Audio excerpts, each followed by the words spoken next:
పేరు అనురాధ సార్. మేము గత 14 సంవత్సరాల నుంచి కూడా మేము సర్వశిక్ష అభియాన్‌లోని సీఆర్ఎంటీగా మేము వర్క్ చేస్తున్నాం సార్. 14 సంవత్సరాల నుండి మేము వర్క్ చేస్తున్నాము. మా యొక్క పాత్ర ఈ గవర్నమెంట్‌కి ఎంతో విలువైంది. కానీ మమ్మల్ని మాత్రము గుర్తించట్లేదు. గత 7 సంవత్సరాల నుండి కూడా మేము ఈ వ్యవస్థలో ఉండి చాలా నష్టపోయాం. ఎందుకంటే ఎటువంటి బెనిఫిట్స్ కూడా మేము పొందుకోలేదు. సగానికి సగం మా వ్యవస్థలోని మమ్మల్ని అందరినీ కూడా యూజ్ చేసుకున్నారు సార్.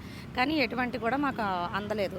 కాకపోతే ఇప్పుడు మేమైతే ఏం చెప్తున్నామంటే మాకు 7 సంవత్సరాల నుండి మాకు పెంచాల్సిన శాలరీని మేము పెంచమని అడుగుతున్నాం సార్. మేము గత ప్రభుత్వంలోనే కానివ్వండి, అధికారులకే కానివ్వండి, రాజకీయ వీళ్ళకి అందరికీ కూడా మేము వినతి పత్రాలు అందించాం. మా బాధను మేము చెప్పుకున్నాం సార్. కానీ ఎవరు కూడా మమ్మల్ని మా బాధను కూడా పట్టించుకోవడం లేదు. పనికి మాత్రము మమ్మల్ని పిలుస్తున్నారు.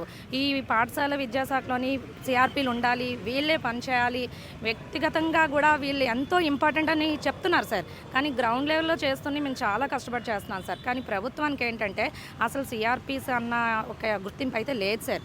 మేము బాధపడుతుంది ఏంటంటే మమ్మల్ని గుర్తించాలి, మా పనికి తగిన ఫలితాన్ని మేము కోరుకుంటున్నాం సార్. మేము టెట్ బీఎడ్ చేసి ఉన్నాం సార్, మంచి క్వాలిఫికేషన్లో మేము చేస్తున్నాం. కానీ మా పని చూస్తే చాలా కొంచెం ఇబ్బందికరమైన పనులు మేము చేస్తున్నాం.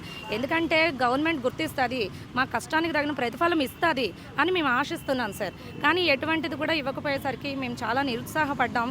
బ్రతిమాలాడడం అందరినీ చాలా విధాలుగా మేము బ్రతిమాలాడుకొని మా వినతి పత్రాలు అందించాం. కానీ ఇదే టెంట్లో గవర్నమెంట్ కూడాను మమ్మల్ని అన్నీ ఇస్తామని చెప్పారు. అడిగిన ప్రతిదీ మేము నెరవేరుస్తామని హామీలు కూడా ఇచ్చారు సార్. కానీ ఎటువంటి హామీ కూడా జరగలేదు సార్. కాకపోతే మేము చాలా ఇబ్బంది పడుతున్నాం సార్. ఎందుకంటే మేము చేస్తున్నది ఎక్కువ పని, మాకు ఇస్తున్నది చాలా తక్కువ సార్. దీనివల్ల ఏంటంటే దీని మీద ఆధారపడి బ్రతుకుతున్నాం సార్. మేము వేరే దగ్గరికి వెళ్తే సంపాదించుకోవచ్చు ఎంతో కొంతైనా, కానీ ఇంటికి వెళ్ళినా సరే ఇదే ఈ వర్కే మాకు ఎంత ఇంపార్టెంట్ అని మాకు ఒక మేము దైవంగా మేము భావిస్తున్నాం సార్ ఈ వర్క్లోని.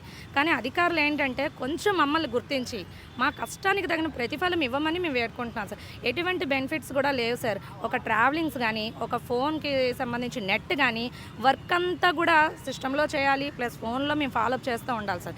కానీ మాకు ఎటువంటి అలవెన్సెస్ కూడా లేవు సార్.